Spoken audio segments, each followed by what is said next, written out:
Robot Unicorn, hosted by my parents, Jess and Scott. I hope you enjoyed the episode.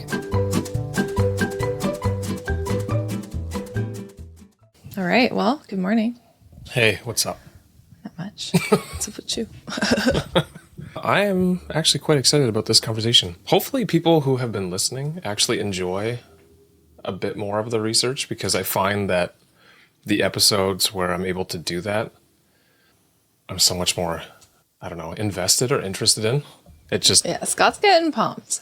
I feel like I'm learning so much. Yeah. I get to read all kinds of interesting research and articles that otherwise I wouldn't. Yeah, it's so fun. So it's nice that... If you're a nerd like us. Yeah, well, exactly. We're both nerds, so yeah. It makes sense, but... You know, it was funny. Yesterday, I was picking our daughter up from a birthday party at school, and a bunch of her friends ran up to me, and they're like, Mrs. Vanderweer, it's so good to see you. And I was like, Mrs. Vanderweer?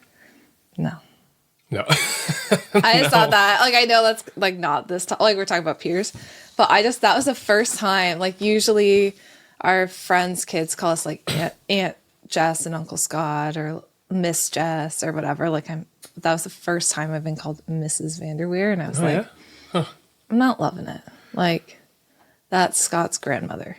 That's not... Yeah, right. That, to me, your grandma, who I adore, is a Mrs. Vanderweer. Not me. Anyway, It's Miss Jess or Aunt Jess. Yeah. I just thought that was hilarious. Hilarious. Immediately correct No, I them didn't. in their ways? But it's just this group of 8-year-old girls. Mrs. Vanderweer. Oh my goodness. I just thought, they were excited to see you. they were happy to see me. Yeah. Was our daughter excited to see you? No, she was not excited. Yeah, okay. To see me. No, of course. Well, and hence the reason for us wanting Doing to talk this about this. episode. Yeah, It is fascinating. Yes. It really is. And I feel that it's only been somewhat recently that she has just started kicking off, I don't know, in this stage of being embarrassed of us. Mm-hmm. I saw some people calling it the parent allergy, which I found quite interesting. It's all of a sudden they develop this allergy to their parents, which is not quite in accurate, public only. Yeah, in public. Well, and eventually it can become within the household too. Yeah. But at this stage of life, because she's 8, I think it seems like it's just starting, and based on the research, that makes sense. It's right around the time where they start to develop this. Yeah. So I think to kick things off, I want to go back in time, because I remember, I don't know, I've heard so many stories about how grumpy you were as a teen and whatever, as a kid. My poor parents. And how you were constantly annoyed with or embarrassed by your parents. So can you remember a specific moment when you were acutely embarrassed by your parents? No, well, I feel like I've talked about this. I don't remember being like our daughter, being so embarrassed. But you were mostly annoyed with them? Yeah, I feel in the house it'd be ugh, you don't get it. And just run up to my room and slam the door. It was more moody. I definitely remember being very moody. Being you want me to go on a walk? I hate going on walks. I'm never going. That. And they're Jess, you always love going on walks. I'm I hate it. But were you like that already at 8? Or did that... No, probably around that age, I think, is when it would start. When I would start to get kind of ragey, very moody. Don't tell me what to do. Don't make me do my homework. It was often around homework. Don't help me like that. It's the wrong way to help me. Everyone in this family's wrong. And not that I was moody all the time, but definitely as I got to that pre-puberty, kind of that tween age, I definitely remember getting moodier with my family.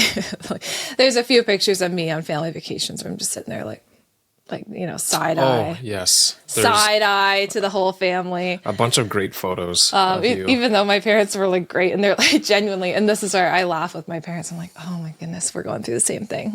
And she's not nearly what where I was. I wouldn't say she's moody at all. Depends. Sometimes she can be with her sisters even. Sometimes I'll hear it. Yeah. So instantly so mad. But don't you think that's somewhat reasonable? Oh, yeah. I think it's totally normal. Little siblings that steal her stuff or go in her room and mess everything up.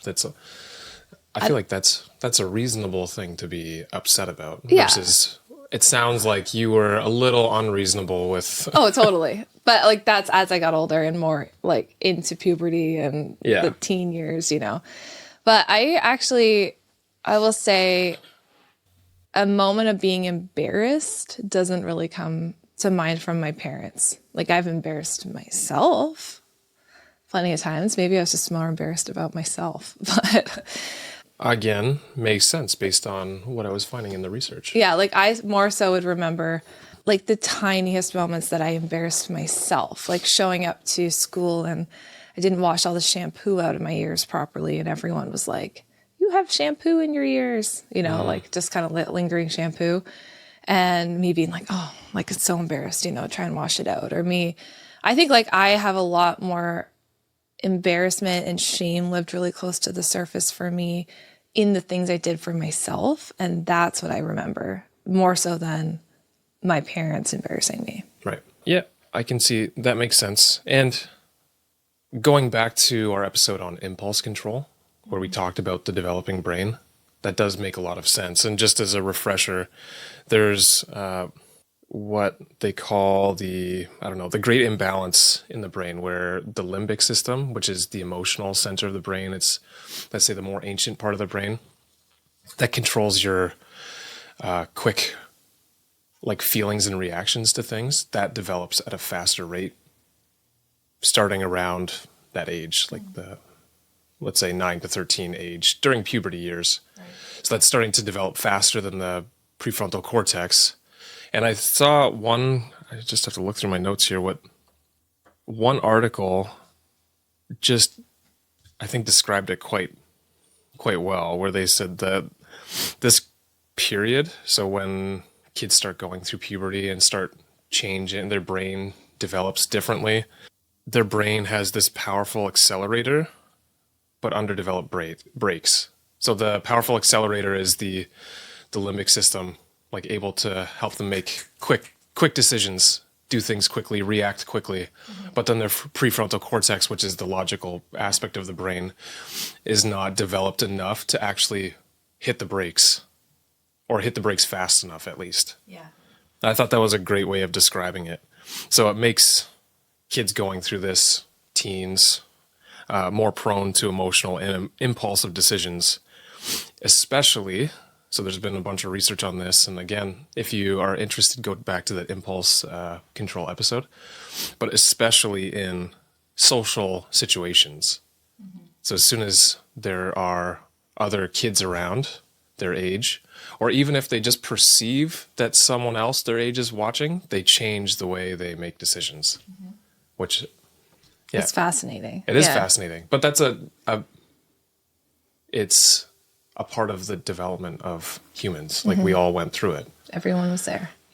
But I love the idea of the brakes. Like your kid is going full speed ahead, but they don't necessarily know when or how, or are able to activate the brakes. And so sometimes then they say things that they wish they didn't say, and then they feel the embarrassment of that, or they try and morph in with their friends and they do something they wish they wouldn't have done, right? And I think that's where these years are very difficult in terms of friendships, in terms of feelings of shame or embarrassment, because they do things and then they're like, oh, I wish I could pull that back. And like as adults, we can all relate to that feeling too, but it's so much more amplified when you're that age. Well, and another thing that I don't know if we mentioned in the other episode, but I thought was important to note is that the adolescent brain, or the brain going through puberty, or even like think about your child, is not broken or defective, nor is it, one article described it as, they don't have an adult brain with less experience. They fundamentally have a different structured brain.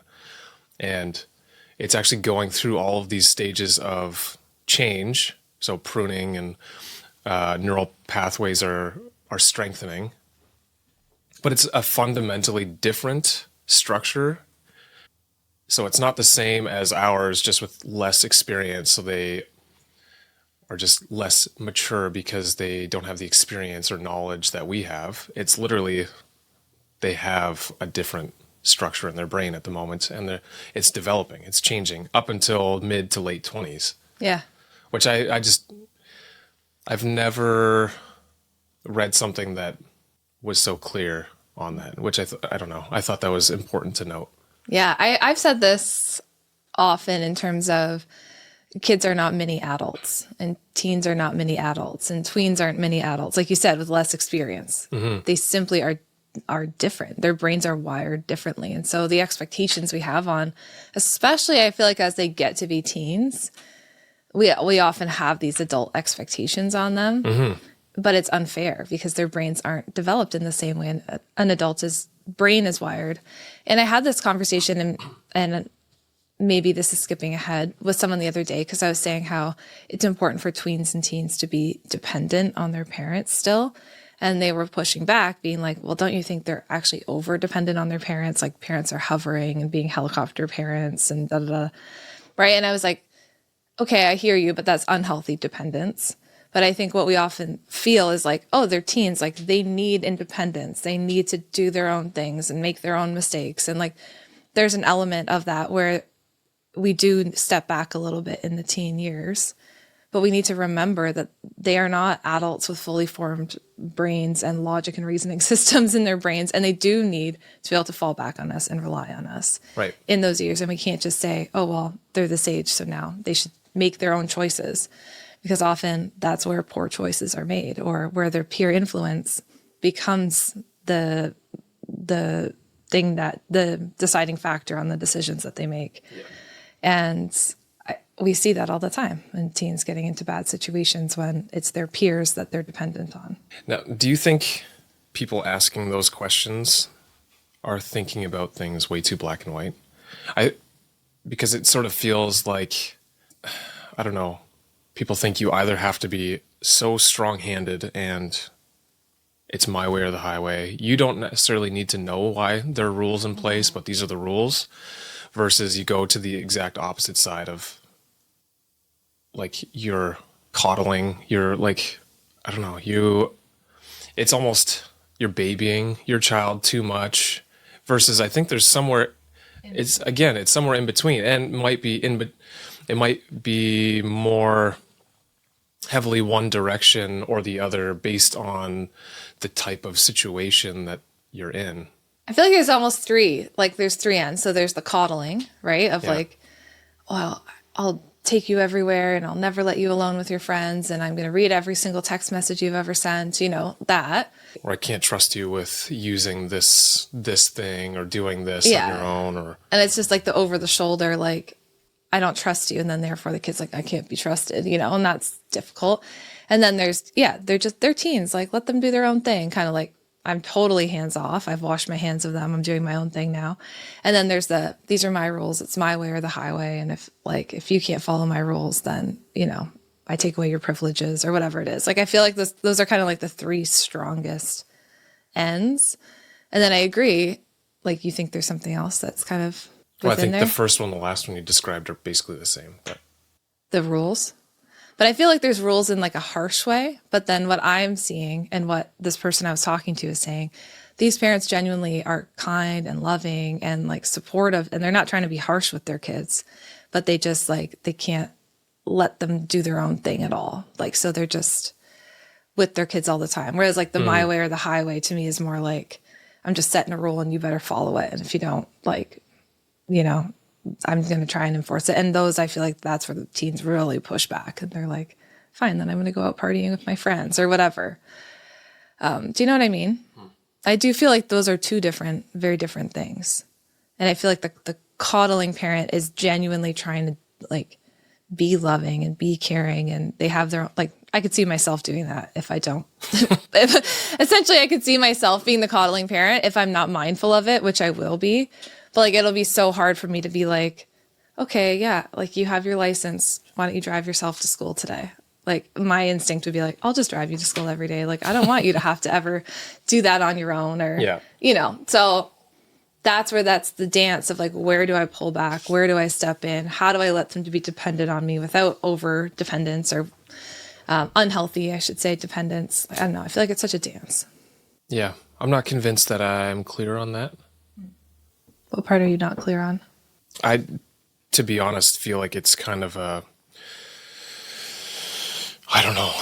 range or spectrum of parents from like, I mean, maybe it's not a spectrum. It's like a cloud map where you have, that's probably what it is. It's honestly probably the 4 different parenting styles, and you kind of fall within them, and there's certain areas that,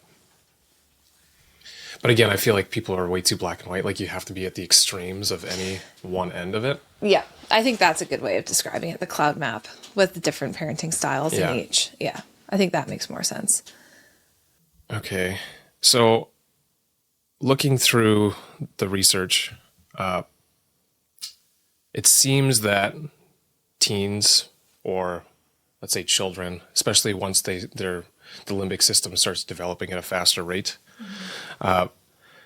they get a more intense dopamine hit from social approval than the adult brain does, just in general. So they've done fMRI studies, and I don't really understand all of it, but it was showing that kids with that system that's developing faster than their prefrontal cortex get a bigger hit from dopamine from social approval.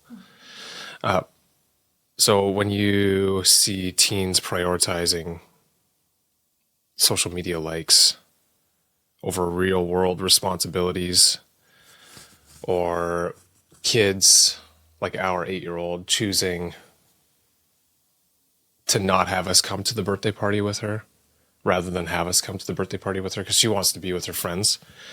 How can we as parents, but also other parents, how can we help parents understand this isn't just defiance, but a brain that's potentially just chasing a high? And I feel like social media likes are a different, it's like very far at the end of the spectrum. Like, that's probably that is an unhealthy thing to be craving the social media likes.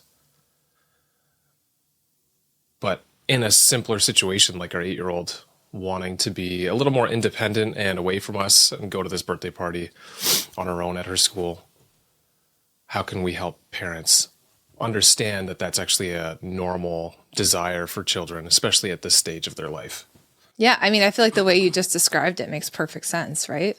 Like, their brain is wired to start to seek closeness or attachment from their peers at this age. And there's nothing wrong with that or abnormal. And that doesn't mean they don't also have a good relationship with you. I think parents can start to worry and be like, oh my goodness, like, just because they have these friendships with peers, and they don't want me at the birthday party, does that mean we have a problem?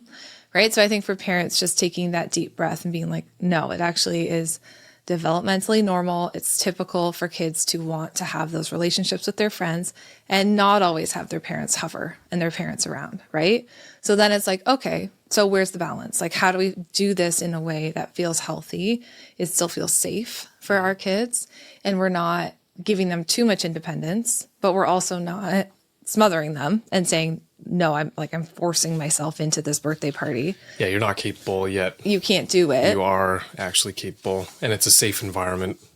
So the questions I'm asking myself. So let's say this birthday party specifically, she's 8 years old. It's a class birthday party, and it's at the school gym, right? Lots of adults are going to be around. It's at the school gym. It's in a contained spot. Yeah. And it's not at someone's house I don't know, and there's lots of adults that are going to be there.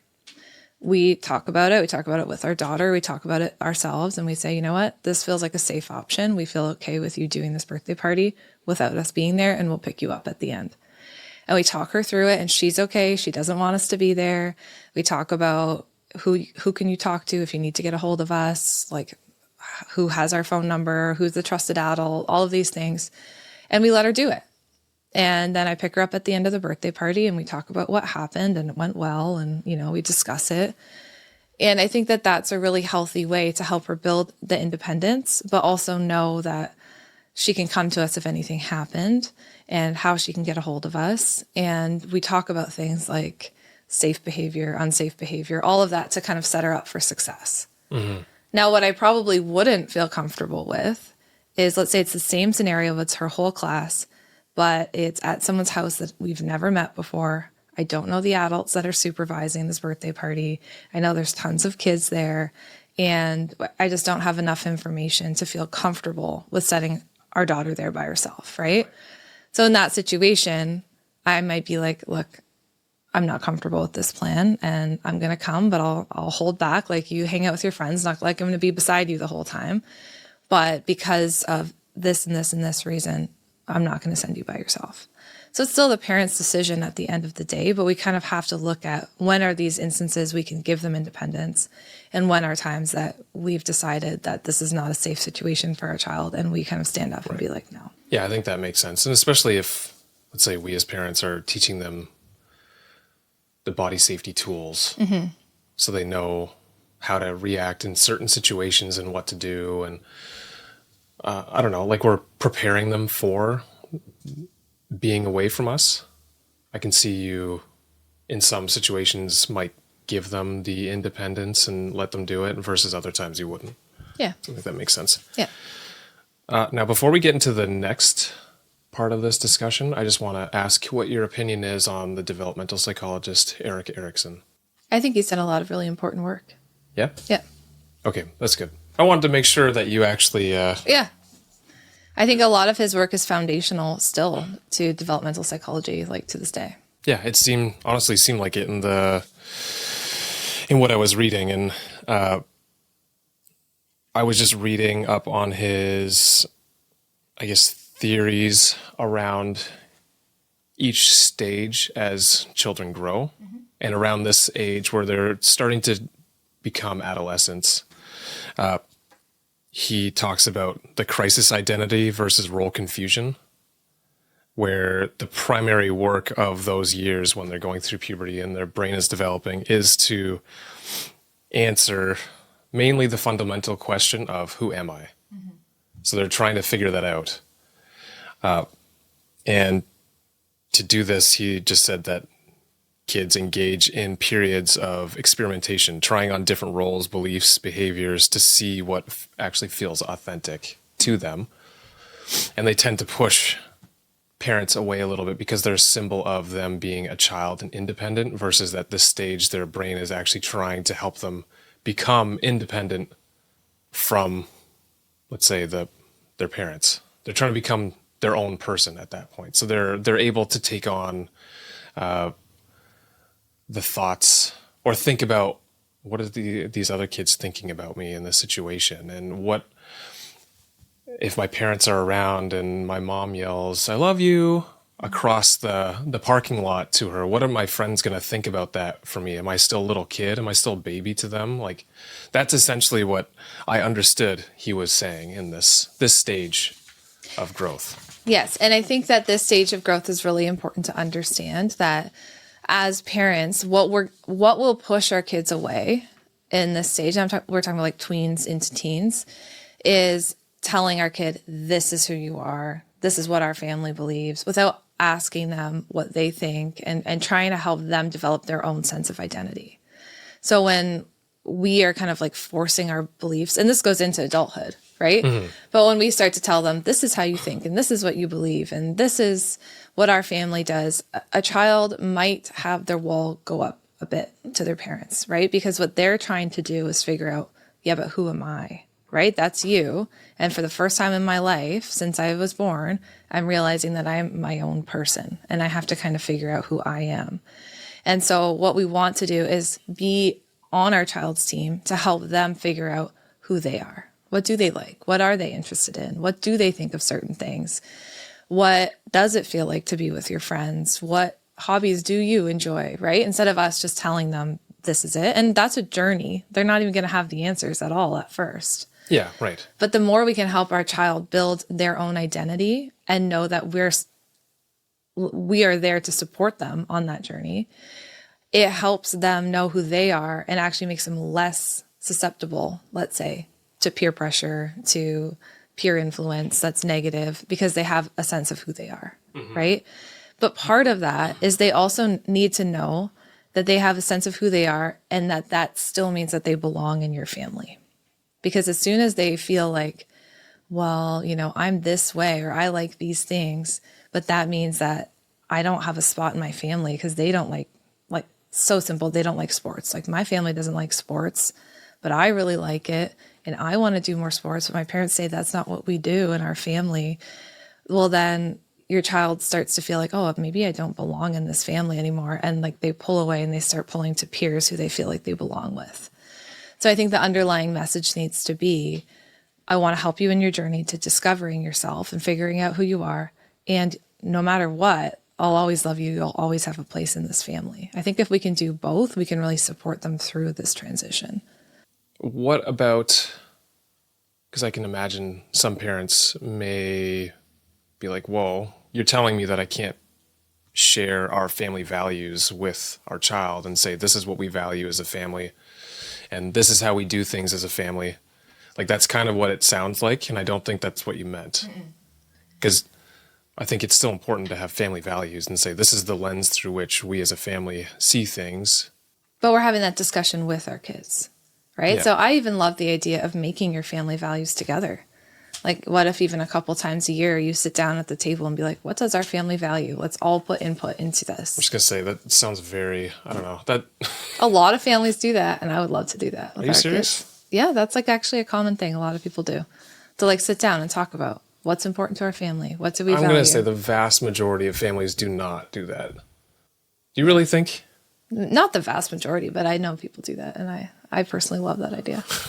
So you have a confirmation bias. I have a confirmation bias. You know a couple people, one or two people that do that. Well, yeah, and also I've taught this before, so then people have done this because I've taught this. But I do think the family meeting. Yeah, I think that makes sense. But what I'm saying is, like, by the sounds of it, what you're saying is that you can't like push your ideals or your values on your kids, but I don't know what the alternative is. You just say you choose whatever you want. That doesn't make sense either. I see what you're saying. That's way too far in the other direction. I think it's totally fair to say, yeah, this is important, that our family values honesty. Honesty is really important. How do you feel about that? Yeah. Right? So get their input on it.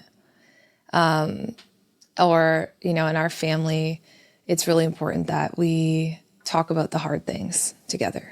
Like, if something hard is going on, we want to be able to support each other and talk about the hard things together. That's really important to our family. Mm-hmm. How do you feel about that? And it's more so like getting their take on it versus being like, our family always does this and therefore you have to, right? Without being like, and what does that mean for you? What do you feel about that? How, like, when we do this, what comes up for you? I don't know. Like, I feel like there's a discussion that can happen with our kids instead of just like, this is what we do, end of story, period. I feel like that's when you're going to get pushed back. I wonder what that looks like in reality, though. Like, so stuff like honesty, kindness, whatever, that stuff, honestly, is all very low stakes. But then when you think of something that is higher stakes for the parents, let's say something like religious ideals or, I don't know, political ideals or whatever. Maybe at that age, it's not as big a deal for that political side of things. But that comes up as they get into the teens, It will right? come up. But I just think it's a much higher stakes thing. And how can you, as a parent, if you have very strong ideals or your parents push these strong ideals on you and you have the same thing and you want the same for your kids, how do you have that conversation? Like, you don't want to go too far in either direction where you say you choose whatever you want, and also, or on the other side, this is the choice that we have made for you as your parents, and you will follow this. Yes, exactly. I love what my dad used to do, and it would drive me nuts when I was a kid. But whenever it came to anything, and I would just be like working with him on something or whatever, he'd always be like, so what do you think? What do you think about that? What do you think about this? It wasn't that they changed what they did as a family based on everything I thought, right? So for example, let's say religion. Let's say it's really important to you as a parent that your child goes to church with you every Sunday, right? So that's fine. Like, you're the parent, you're the leader of the family, and that's important to you. But then you start to notice your child's getting to like 10, 11, 12, and they're like, I don't really want to go to church anymore, right? So there's two ways of approaching that. There's, you have to. You're in this family, therefore you have to go to church. period, end of story. We're not talking about it. Or there's, well, our family goes to church every Sunday, and like, so you're going to come with us to church, but we'd love to understand what it is that you don't like about it. And we'd love to talk to you about that. And we want to understand what that is. And we'd love to help you. Like, we want you to be able to form your own opinion about church. And someday, like, you'll make your own decision as to whether or not you go. But right now, like, what do you think about that? I think that sounds like a far more open-minded discussion than I think the reality. Okay. Again, it's a very high stakes for the parents. I think it's a very high stakes decision if their child decides not to follow their same Yes, totally. religious or political or whatever. So how would you handle a situation like that? Well, I mean, obviously, I would try and understand why. Yeah, you get curious Why? about it. Yeah, I would try and understand why they feel different from the way we feel about something. And I would explain all of the reasoning behind why we've chosen this one thing for them. And try and figure out and say, this is what you as a child, you're going to have to do because this is what we want for you. But how can we collaborate on this to make this something that maybe you don't always love, but you're willing to do? Right. But again, I don't know if I'm thinking about this in the moment as like, I'm thinking of this rationally right now, but. And like these conversations come up for parents all the time, right? Yeah, well, I know. And it is super triggering, especially if there's something that like. That's the thing. Like, I feel like I would not get overly emotional about our kids choosing or let's say questioning our reasoning on things. I would have a discussion with them. I'm not going to get overly emotional about them questioning, because I would be quite proud of them for having the critical thinking skills to actually even question it. But I truly think that a lot of parents would struggle very much with that. Yeah, I think you're right. So, yeah, in the ideal world, you have this beautiful discussion and it's all rainbows and lollipops and we agree to disagree and just keep moving forward. But as you can see in the world, a lot of adults can't even do that with each other. So, and then when you have your child who you might see your own insecurities, or now they're questioning you and they're kind of turning into a little emotional version of you and they're questioning. I think this discussion we're having right now is really important because this is totally a huge struggle parents face, right? All the time. And especially in these teen years when the values start to conflict with their own, right? Well, again, this starts from around age 8 or 9. Yeah. They start doing this a little bit more.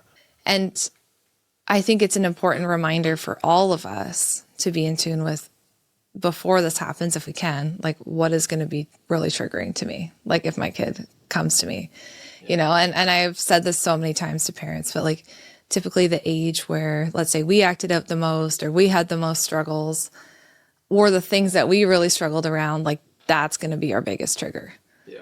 And it's going to be like looking in a mirror, and it's going to be really hard for us to regulate and be that calm, curious parent that we want to be, unless we can say, this is my stuff that I'm bringing to my kid here. And I can't project that onto them. But like you said, most of us aren't doing that deep critical thinking all the time. And so in the moment, you might be like, yeah, it'd be very tiring to do that. Yeah, exactly. And you might be like, no, you have to think this way because this is what we do, right?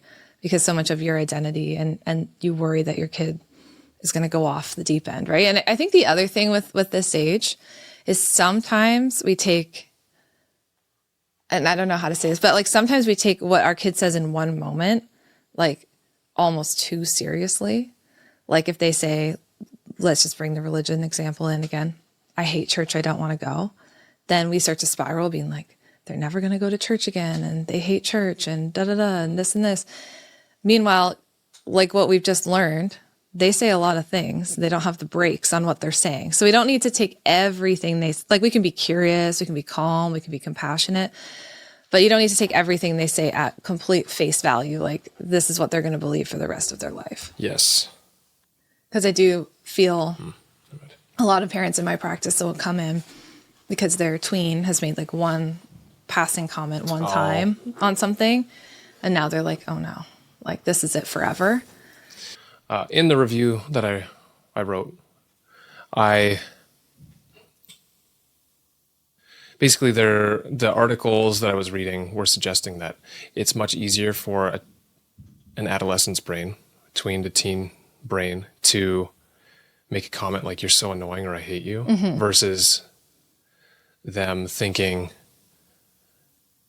something as complex and mature as, I see myself and the things that I like in you or dislike in you as my parent. And that's a problem because I'm trying to figure out who I am. And I don't really want to be this old person who has different tastes in music and clothes and everything. And that will potentially, I'll be ostracized by my peer group because I am different from them, even though they likely, all the other kids in their peer group probably feel pretty similarly. It's easier for their brain, their emotional brain at that stage to say anything. And it's our job as parents to help kind of correct and guide them down the right way of thinking. Totally. And not just saying, oh, they said they hate me, therefore they hate me, They actually right? hate me. Yeah. Because I think often that's what I'm trying to say about us taking it too serious. Whereas if we're just curious instead, like, oh, okay, like what's going on, or take them for a walk or wait till they calm down and then talk to them. We can typically get to the bottom of it. And it's not usually that they hate you or whatever it is that they've just impulsively said. There was a lot on social media and gaming, but I honestly feel like that should be separate. And we already did an episode on social media, which I think I hope people agree it's quite good, quite in depth. So if you're interested in that, maybe go back, look at a few episodes back at that episode on social media. Gaming, I think we could do a whole episode on that too. Again, that's for older kids, but... Well, a lot of 8-year-olds are starting the game. Yeah, true. I guess there's some in our oldest class that are also gaming. But yeah, I totally agree. That's a whole episode. But those, if we're talking about peer influence and being embarrassed or like creating potentially antisocial behaviors, there are a lot of risks for both without an incredible amount of parental guidance. Not control, but guidance. I mean, parental controls maybe in the apps, but that's separate. Okay, so I know we've talked about in previous episodes going from the manager or micromanager of kids into more of a coaching role. You're trying to coach and you're on the same team and you're trying to help everyone develop and, become the best version of themselves so we can, as a team, have a great family. I don't know. Yeah. And I mean, this is basically the philosophy that we take on quite a bit. It's creating that strong family unit because it helps with all aspects of life afterwards. Could you break down for the person listening what this shift looks like in practice and why it's critical? The shift to being more of a coach in these years? Especially, like when kids are little, you're essentially you're still coaching them, but there's a lot more management. There's a lot more like, oh, no, don't touch the outlet, or don't do this, or here, do this, here. Like you're much more trying to Well, it's also more physical, right? Yeah. In the toddler years, like you literally have to pick them up and comfort them and rock them and whatever. But I see it's like, our role is still to be there, but it just shifts in what it looks like. So now we're coaching them through these years, and we want to be that coach that they want to come to and talk to and work through their issues with, right? But it doesn't mean that we're always like right there with them, solving every issue for them. So like I think of not bullying, that's a totally separate topic, but let's say a friendship struggle at school, right? So instead of micromanaging, coming in and like, I'm going to fix all your friendship struggles for you, it'd be like, okay, at home, let's talk it through. What's the struggle that you're facing? Okay, let's talk through some options. How could you respond? let's role play it out. Like, let's practice what you could do, and equipping your child to go into that situation and feel like they can handle the friendship thing. Right. And so that would be the difference to me from like a coach or a micromanager would be like, I'm coming to school with you and I'm talking to your friends. Right. Yeah, and the kid's like, send help. Like, no, thank you. I mean, some situations that might be necessary. That's why I said bullying's different. Bullying, Bullying's different. Bullying, we intervene. But so as a coach, we're helping them. We're helping equip them. We're preparing them. A lot of the time it is role play. It is talking it out at home. It's teaching them things like safety and body safety and consent. It's doing all those things within the structure of your relationship so that we can give them these small opportunities to try and practice these things on their own. And then they come back to us and we talk about how it went. So I think that that's the really important piece. And similar to the toddler years, we're still making sure that we're setting them up for success in the environments that they're going into, right? So you don't want to pull back that too early where you're like, oh, they'll be fine, and then you send them to someone's house that you've never met before. Yeah. You don't know anything, right? Right. So we also have to still understand risk and a constant transition. Yeah. It's not like it's, again, most with all of these things we're talking about, you can't think of it as black and white. Like it's either this or that. It's both. And you might be 95% manager and 5% coach when they're a toddler, and it switches to like 60-40 as they are becoming 13, like they're 13 or something. Yeah. And then they get to 17, 18 and you're like, I really do have to pull back, but I hope I have that relationship and I can still be that coach for you, even though you're going to a party and I don't know everybody there now. Yeah. Right.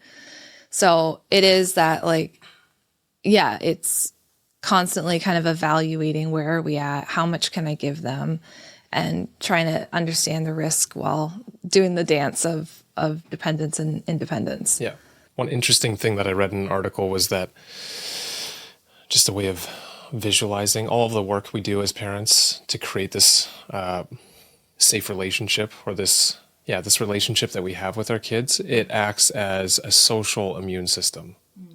So it's essentially, we are giving them the ability to fight off the pathogens that, let's say like a kid is not nice to them, a friend is not being nice to them. They will have the ability to understand and deal with that, or come back to us and we can help them work through it. Yeah. I just felt like the idea where everything that we're doing is helping them create this social immune system, because as humans, we're very social. We have to interact with others. Yeah. It's like, I don't know, it's one of the biggest, if not the biggest parts of life. And there is a natural conflict that I think a child, like, you want to protect your kids as much as possible, but every kid is going to go through some sort of conflict, right? Whether it's with a friend or something else happens, like you can't possibly protect them from all those things. It's literally impossible. It's impossible. And I think parents try, right? But what's better is doing your best, obviously, to protect them, but at the same time, equipping them and letting them know they can fall back on you and have that relationship to pour back on. And when you see your child so grumpy and they slam the door after school, not just leaving that alone, right? Being like, I want to help you. I want to understand what's going on for you. Constantly tuning in is the best protective factor that we can have, because they're going to go through hard stuff, but it feels a lot less hard when they know they have a coach or, that relationship to fall back on. Yeah. And again, there's so much, even with that, because you also don't want to, you might see a certain situation where you're projecting your own childhood on the issue, like the certain issue, when maybe it's not as big a deal as you think it is, but because of what you had to deal with as a kid, you think it's a much bigger deal, and then you turn it into something much bigger, and it it's so hard. It's very complicated. It's very these years are very complicated, and I do think it triggers a lot of old wounds in many parents. Yeah. Well, right? I think being a parent in general is not an easy thing. I've always thought it was rewarding, but I think lately I've found it to be way more rewarding. It is really rewarding. Yeah. Yeah. Well, it's interesting to see our girls grow, and certain things like teaching them about what safe friends are like, and teaching them the body safety tools, and then seeing that actually helps. Yeah, it helps. And they're having struggles at school, but they come tell us right away, or they tell a teacher or the principal. Yeah. And we work through it much faster than either of us would have as kids. Yeah. I think I don't know, it's satisfying. It's hard, like when hard things happen with your kids, right? When their body safety issue comes up, or when there's a friendship struggle. But it's important to remember that the way you respond and the way they don't feel alone in that situation is what differentiates it from being this like long-term trauma they're going to have to process in adulthood, to I'm processing it right here and now with the people who care for me and love me and want to support me through this. Like, it's actually quite a gift that we're giving our kids to be those people for them. And I think parents we put a lot of pressure on ourselves. We try and keep our kids as safe as we can, but like when those situations come up, which they will, like, remember that just the fact that your child's telling you about it, like, that's huge. And even if it took them a while to tell you, like, that's okay too. Like, it shows the trust and the fact that you want to coach them through it. Like, I think we forget that those are the things that show how well we're actually doing. It's not making sure a kid never goes through anything hard. And I've been finding that really rewarding as well. And bigger kids, bigger challenges, but also what a great opportunity. And to know that some of these things that our daughters are going through in the school age, that they'll remember, and that hopefully they can remember the way that we showed up for them in those hard things. Like, that blows my mind. Like, you're going to remember this, but hopefully you remember the way that we also supported you through it. Yeah, because the research was very clear on the most effective way to help children. Let's say if we go back to being embarrassed, that's just inevitable. They will be embarrassed by us for many reasons. It's whether we could be the coolest parent out there, and they are likely still going to be doesn't matter quite embarrassed of us. That's just a part of their brain developing. But what helps them is having that close family that values open communication and is not judgmental about things and just helps each other through things. That is what is the most beneficial in life. So that will help them see this friend, as they get older, is not really treating me and others very respectfully. And maybe I will distance myself a little bit, rather than you saying, well, you can't be friends with them, you should be friends with them. They will be able to start making those decisions on their own. Yeah. And I think in terms of friendship, like, our kids will choose peers who make them feel the same way that we've made them feel, right? And I think they are able to identify red flags in friendships just because if they weren't treated in that way before, they know something about that feels wrong. So just even like their relationship with us and the type of behavior we allow and support in the home tells them what's right and wrong when they're out and about. And I feel like that is just huge. Like, that's so cool to be able to see that our kids can identify that didn't feel safe for me, or that, like, that's not how we talk to each other, or I don't like it when people talk bad about each other because we don't do that in the house, you know. And they can already at such a young age see the difference and the type of friends that they want to be with. I think that's really cool. Yeah. Well, and it helps them.